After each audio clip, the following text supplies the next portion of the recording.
because there's been a lot going on, and if you have been paying attention, there's been a lot of stuff, good stuff, challenging stuff over the past couple of years, and there's a lot of progress that's been made with the borough administration and borough government.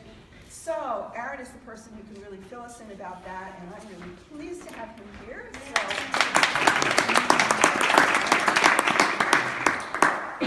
As Georgette is speaking, I'm thinking of other things. So I'm always adding things to my list. So my name is Aaron Muderick. I am currently president of Borough Council. This is my 7th year on Borough Council. The previous 6 years I served as vice president under former President Mary Jo Daley, who is now your state representative, and also Sam Quinn, who is now your district justice. And I hope I learned a lot from them and try to bring that to the council chambers when we have a meeting. This has been a really important year in the borough's history. We had a borough manager who served this community for 32 years, who retired at the end of last year. And last year, council set up an ad hoc succession planning committee to look at how we can plan for that replacement. Actually, this was 2 years prior. So it takes a long time to do things in government, 2 years prior. And our new borough manager, Sean Muderick, assumed the position on January 1st. Sean comes from the County Planning Commission, and so this is a bit of a change for him, because previously he worked in more of a, I would say, more of a support role, working with communities, reviewing plans, and now he has a strategic component to his job, and he also has an operational component to his job.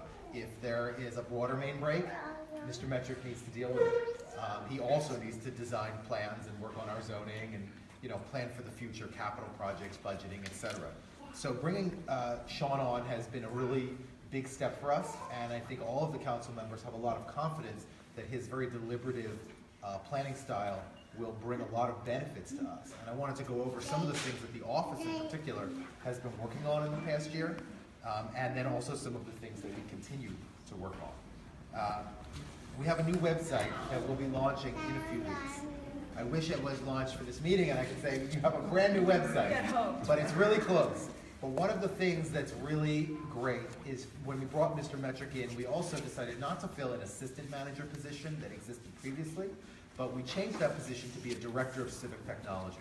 And Matt West is in that role in the office. So rather than someone who's kind of in a position to just kind of do what they're told, Matt's job is to come up with ways to use technology to allow a little borough like us, of 4,200 residents, use information technology to compete, in a sense, with the same kind of performance level that you might see from a larger township like Lower Merion or Haverford Township or Radnor Township. The cards are stacked in our favor because the more technology improves and develops, the more it becomes cost effective for us to offer those sorts of things. One of them was the C-Click Fix app. Can you raise your hands who has that installed on your phone? All right. I think we installed that app, we set it up, and then we were immediately overwhelmed with responses. Because we had 3 people in the office and 3.5 on our highway staff performing day-to-day operations, and then all of a sudden we got this deluge of information. But what that showed our director of civic technology was that we need to build more of an infrastructure to be able to deal with those responses, rather than just kind of setting up a hotline and letting it in. Because if we can't do anything, it leads to frustration. So that app was kind of put on hold, and what Mr. Muderick and Mr. West were able to do was to bring on a number of interns who are working in geographic information systems. And they came in and extremely cost effectively, I think the cost was less than $9,000, spent the warmer months mapping all of the public assets in the borough. So that is where our roads are, where our sewers are, where our water lines are, where our street signs exist, where parking meters are, taking pictures of everything and mapping those to the GPS coordinates on a map, so that now when you see Click Fix and you say this parking meter is broken, we know that it's parking meter 137, and it's this make and manufacturer, and this is the part that we need to order, and we don't have to start from scratch every single time we get a request, where all the sewer entry ports are, where the manhole covers are. And that's a continual process, but they've put that infrastructure in place. We can also do some really cool things. For those of you who watched, they did a demonstration at the last Borough Caucus meeting to show, a heat map. Has anyone anyone familiar with what a heat map is, right? Of a heat map of where the parking tickets have been written in the past month. How is that different from the past 3 months? How does it change from season to season? The kind of data that we're going to need if we're going to start to come up with more complex solutions to the kinds of issues that we have. Parking is a zero-sum game in this town. What's available, what's not. Your definition of my street is full may not actually be full, or it may be completely empty. We don't know without data. And we can't continue to rely on just anecdotes, or I would say expensive parking studies every time that we need to get things done. We can generate a lot of this data ourselves. So a new website connects with SeeClickFix. It connects with some of this back-end information to offer you the ability to, say, fill out a permit application online, to get the information you need, because instead of just kind of taking the content and copying it over to like a new graphic interface, it's how do people want to access their government, and what are the information flows, and how do we make it so that we can actually reduce the number of phone calls that come into the office, because you can get the information you need, frees up our staff time, which means that they're more effective and they can work on more strategic projects. Because we're kind of stuck in that we have a lot of requests coming into the office, and it can feel very paralyzing for our staff because they also have these big long-term projects they need to move forward on. And we need to get out of that game so they can have more time to work on those projects and less time having to respond to requests. And I'm very excited. So when the new website launches, there will be a Narberth flash about it, and take a look, and I look forward to your feedback. Because the other thing is our Director of Civic Technology has done most of this in-house. We've had some technical support, but the idea is that by having that knowledge in-house with someone who is invested in our future, that we can make continual improvement and continual change to it, versus hiring a consulting firm, having them do the work, they walk away, it was expensive, and then it's just frozen in time for 15 years. We want to get out of that also. Some other things, we put in a new parking system. So a parking control system. So previously we had the trafeteria, and with the little orange envelopes, there's not a person in this room who probably hasn't gotten one, and you're stuffing it with cash and you're putting it in, and we were able to work to create an electronic system in the borough where they have a handheld device, and you're getting a ticket that you can pay online. You can pay in a way that's convenient for you. It creates less paperwork for the office because there are less people who end up being delinquent. It also creates an ability for more complex ways of parking enforcement. And those are things that are considered at a policy level at Borough Council. Things like, should we have progressively increasing fines for repeat offenders? Something to think about, right? Should we take increased action against someone who, say, is parking the wrong way on a street on a repeated basis, where they're pulling out into the oncoming lane of traffic? There's all kinds of things that really you didn't have the data to manage. You didn't have the data to know if this was enough of a problem that we want to pass an ordinance or we want to enforce an ordinance. And now you're going to start to be able to have that information. So that system will integrate also with the new website. In the back office, not to get too into the weeds, but you asked me to bring you up to speed. One of the other things Mr. Muderick has been working on aggressively is developing HR policies and an HR handbook. We have a small staff. Many of them are residents of the borough, and we moved here for the same reason, that there's this homey feel, and people are accessible. But we also live in the 21st century, and we need to have policies and procedures in place for our employees so that we can make sure they are performing to the standards that we expect, and then the standards that we are held to in our own jobs, whether it be government or business or whatever. So they've been working to develop that and to roll that out. In addition, they've been working to develop more comprehensive job descriptions for all of the borough staff, to make sure that that staff is on board and engaged in what that job description actually says, to make sure that it's actually what they're doing on a daily basis, that it's kept up to date, and that a performance review is completed on a regular basis to make sure that they are complying with their goals and meeting the expectations that we require, so that you can be sure you're getting your money's worth, and that we can be sure we're getting as much as we can for the money that we're spending. Because there's no shortage in this community of great ideas, of ways to make it better and more fun and engaging. We need to make sure that we allocate those resources. And we don't want to do it by just raising taxes and hiring more people. We want to carve out that high value stuff from the low value and find ways to make basically more hours in the day. In addition, we've been doing some back office work in terms of writing policies and procedures that affect the public at large. And I would like to call out Councilor Fortner, Barbara Fortner, who put a lot of time in developing a use policy for this room and for this building for public events and access to these events and insurance requirements and all these things that we just never dealt with before because there was this sense that time moved forward, but Narberth was a little bubble unto itself.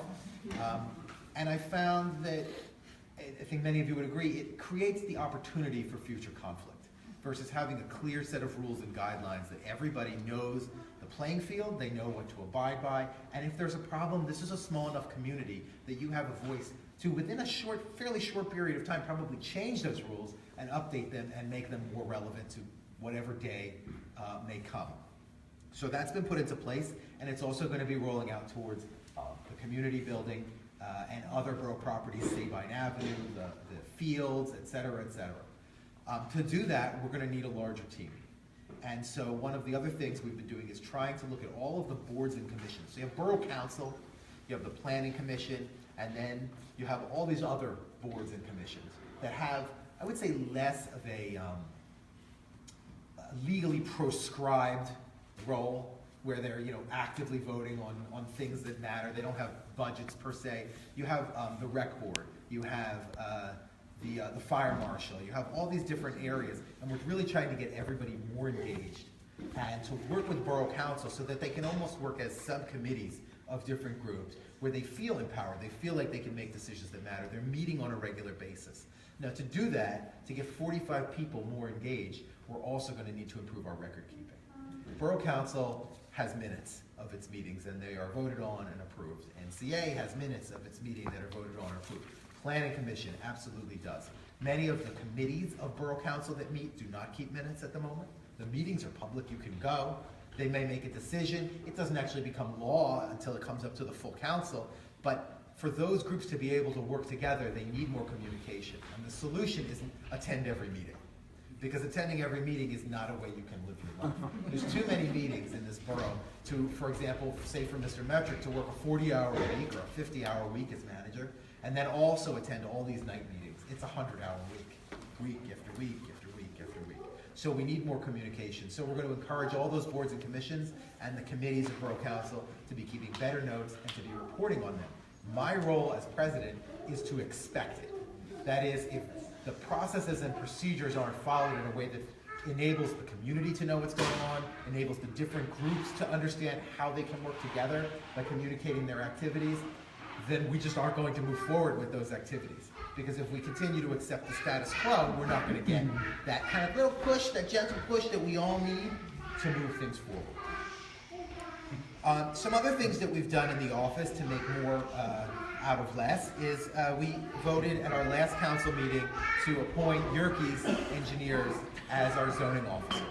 So previously the borough manager was also the zoning officer. And the zoning officer is a specific role defined in the state of Pennsylvania. That's the person who comes and says, you want to build this addition, it has to meet these criteria, it has to have these setbacks, it fits within the code, etc. We have a new form-based code that was passed in January or February. Most of you probably heard a lot of public debate about that. And it creates some additional work in terms of cross-checking and making sure that things are compliant under this new code. Mr. Muderick was doing this role. We determined that he should be focusing on being the borough manager, not being the borough manager plus 12 or 15 hours a week as the zoning officer. We can appoint an outside agency. We did so. The person who will be our zoning officer is also the same person who does our building code enforcement. So you have a continuity of service there. And I think council members also feel strongly that while we made that decision in the short term to get this off of a plate, to clear up resources, that there's no reason that we can't interview other firms, we can't meet with other people, and that these professional relationships that we have with all these consultants who work for the borough cannot be reviewed on a regular basis. I think that's something that's very healthy. I think that it's good for them to know that we're always keeping our options open. And that's something that I expect to do. We've done it recently with our auditor. We changed auditors, and a plan is in place to change them on a regular basis. Things are, so we look to, I personally, I mean, I run my own business, and I'm always learning new things every day. And I think many of the other council members have a wide variety of experiences that we try to integrate on a regular basis into what our government is doing, to follow best practices of others, to kind of break that time bubble and bring us forward in that way. Some other things that we've been doing that have been keeping the office busy that aren't necessarily like long-term projects. Let me make sure I just hit all the long-term projects here. Oh, we have a brand new phone system. Thank you. So previously it was just your old school bell telephone, and it would ring, and they would all ring at once, and whoever picked it up was the one that got the call.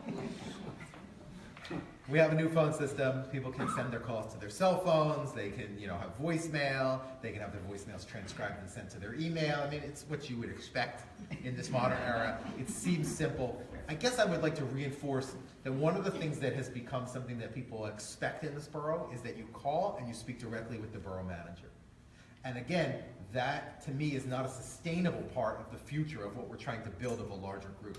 The borough manager isn't trying to remove himself to become less available. He's trying to remove himself so that he can work on larger long-term strategy that may take a year, 3, 5, 10. I mean, look how long we've been working on the Narberth Avenue Bridge. It's almost 20 years at this point. But to move these things actually along and forward, and that can't happen if he's answering every single question. So part of what the new phone system allows is a phone tree. It allows you to direct your call to the person that we're going to train internally to be the best person to answer that question, so that you don't feel like you have to go to the top every time to get a straight answer or to get a real answer.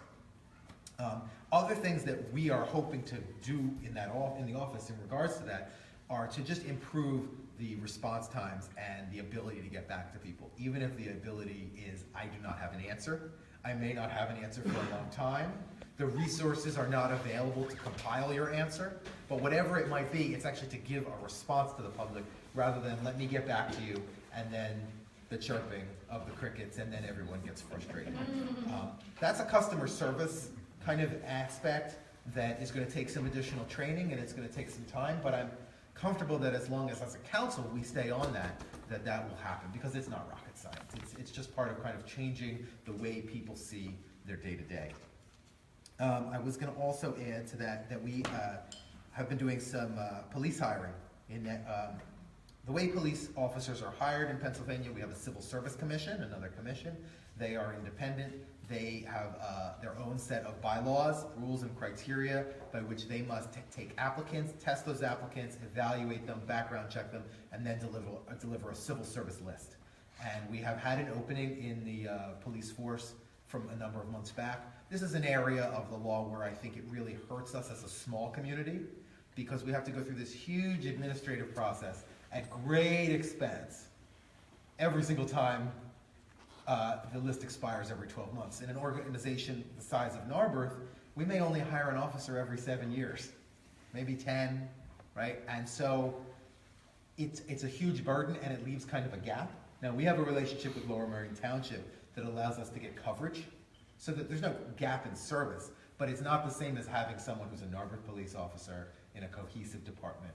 And we're working to move that forward as quickly as possible. It's coming to the final stages. I believe we're going to be presented with a list in November, right? I know they're waiting for the final Wednesday, I hope background we'll have checks. Public safety. I'm very hopeful. So you may be seeing someone new on the street. And then that list is valid for 12 months. I think maybe we can extend it to 24 months, assuming that any of the people on the list are still looking for employment by the time you get around to offering them to come in for an interview or for a position. So some other projects, the Windsor Avenue Greening Project is moving forward.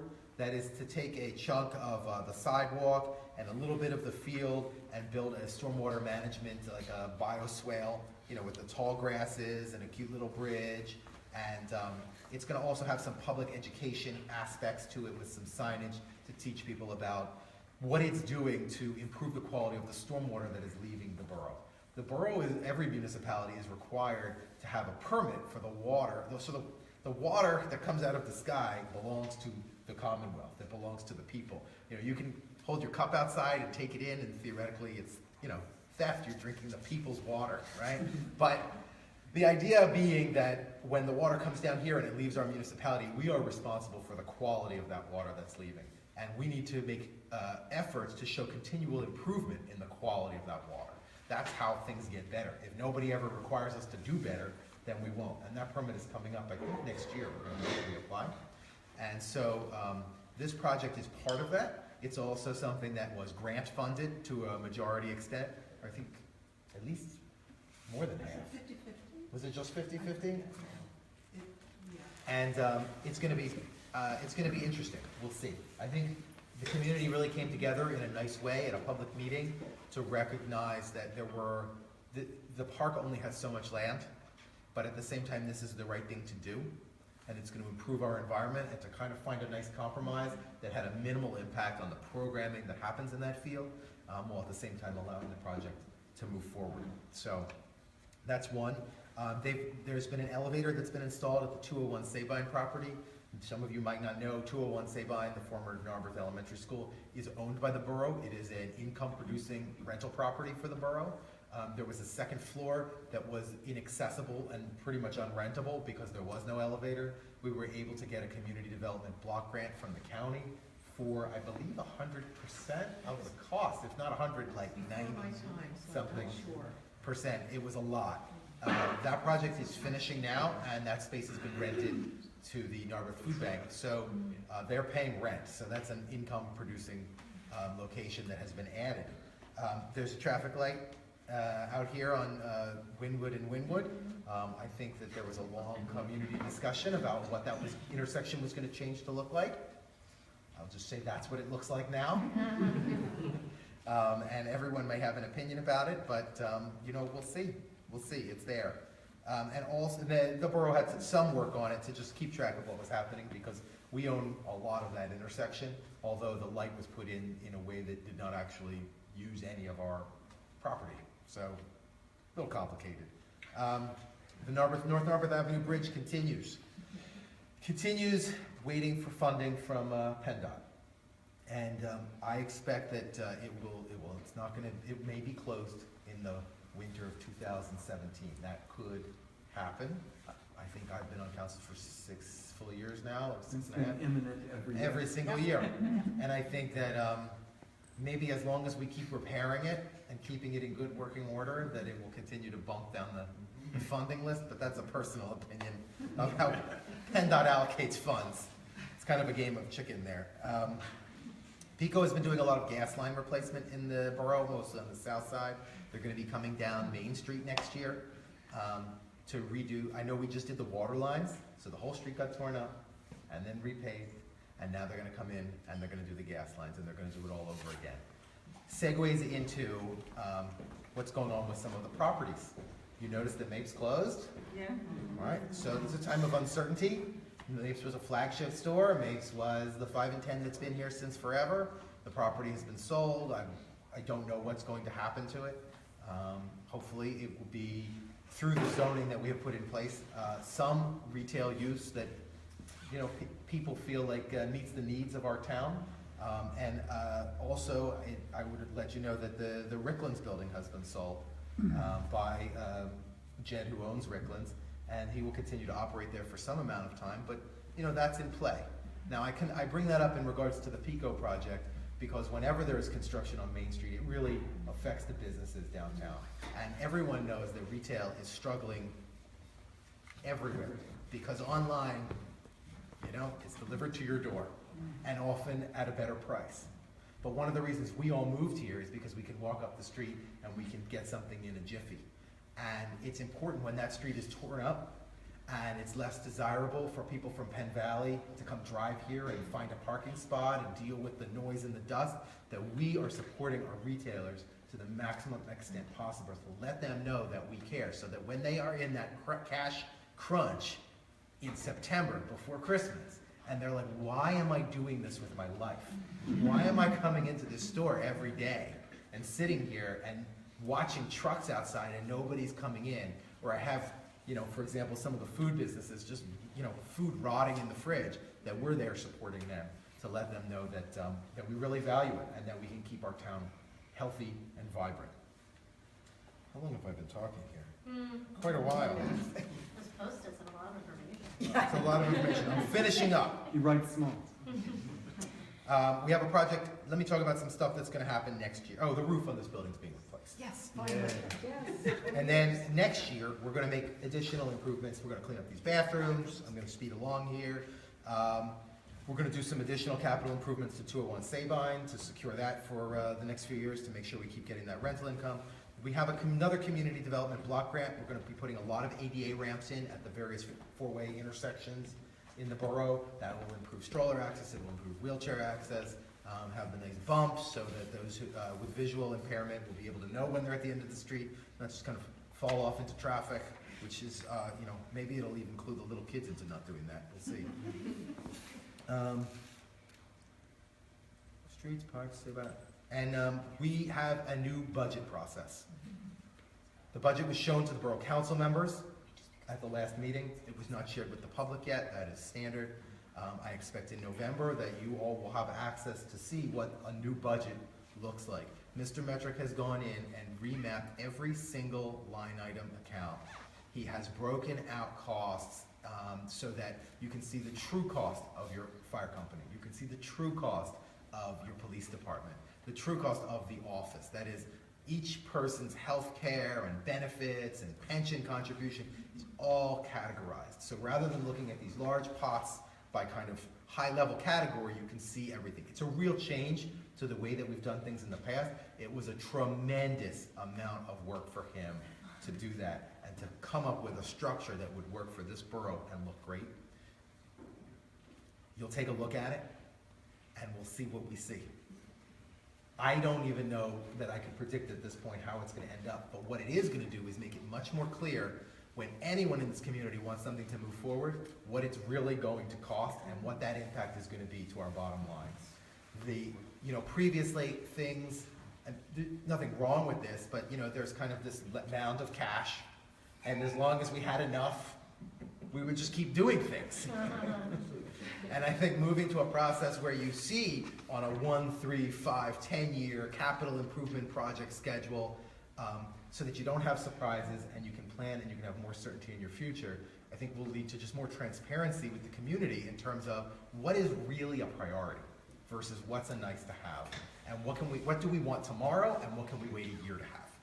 And to set those expectations in a better way, that will help us in a community. It will also help council to kind of pull itself out of the weeds where before it was very micromanaging. Many of you have gone to committee meetings and you've heard conversations that really, some of you serve on other boards and commissions, would be appropriate for the office staff to discuss about what are we going to present to the board. And instead you hear 3 council members and the borough manager and the public kind of in an open debate about something that's really down here. We need to be focusing on a higher level strategy of where we want this community to be 10 years, 20 years from now, and what we need to do to get it there. So, to that end, I will open up for any questions. You know what, I'm going to suggest, since some of you may have noticed that hot pizza arrived. Oh, eat the that, pizza, I'm sorry. No, and just stay here for a moment because I just want to say that I think what we'll do is, can you stay with us for a while? I have a half hour. Okay, we'll do your questions after. And I just want to make note of the fact that what Aaron just talked about is all stuff that's done, with the exception of the borough office and all the employees, is done by volunteers. So just think about the amount of work that has gone into creating all these changes, making all this progress, and think about ways that you can contribute, and I'll give you opportunities to do that with the Civic Association as well. So, yeah, we've got folks here. Jim's here from the Planning Commission, Barbara, of course, who else is on a board or a commission? Anybody here? Yeah, are you still on the record? Yeah, okay, great. Michelle. Oh, that's right.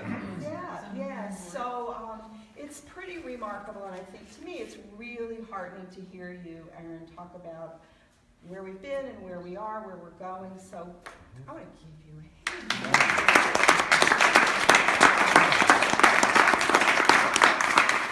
So with that. Yeah. Now that I've had a chance to slow down for a second, my message is there's a lot going on this year. You may not be seeing it. People are